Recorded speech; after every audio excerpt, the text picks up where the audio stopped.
Վերջին մեկ տարում հայաստանյան քաղաքացիական հասարակությունը ակտիվացել է ու առաջընթաց գրանցել։ Քաղաքացիական զարգացման և համագործակցության հիմնադրամը USAID-ի հետ խոշորացույցի տակ է պահել հասարակական կառույցների ու ոչ ֆորմալ կազմակերպությունների աշխատանքը։ Կենսաթոշակային բարեփոխումների ու էլեկտրաէներգիայի թանկացման դեմ սկսված քաղաքացիական ակցիաները ՀԿ-ների կայունության սանդղակում բարձրացրել են իրավունքների պաշտպանության ցուցանիշը։ Պայմանավորված է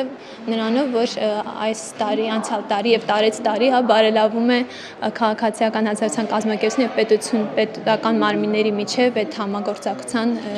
հարթակը։ Ուսումնասիրության համաձայն Արևելյան Եվրոպայի ու Եվրասիայի 29 երկրների ցանկում Հայաստանը քաղաքացիական հասարակության ձևավորման լավ միջավայր ունի։ 98-ից սկսած ցուցանիշը կայուն աճում է։ Միայն թե հասարակությունը ՀԿ-ներին դեռ չի վստահում։ Դրանց աքիլեսյան գարշապարը ֆինանսական աղբյուրներն են։ Փորձագետը հորդորում է ՀԿ-ներին գրանտակերի պիտակ տալուց առաջ տեսնել օբյեկտիվ պատճառները։ Ինքնաֆինանսավորման հնարավորություն գրեթե չկա։ Պետությունն էլ իր ծրագրերը 1-2-ի միջոցով է իրականացնում։ Բաց է մնում միայն միջազգային կառույցների դուռը։ Մեր օրենսդրական միջավայրով է պայմանավորված, իրավական միջավայրով, քանի որ ՀԿ-ները չունեն վճարովի ծառայություն մատուցելու հնարավորություն եւ կարող են միայն նվիրատվությունների հաշվին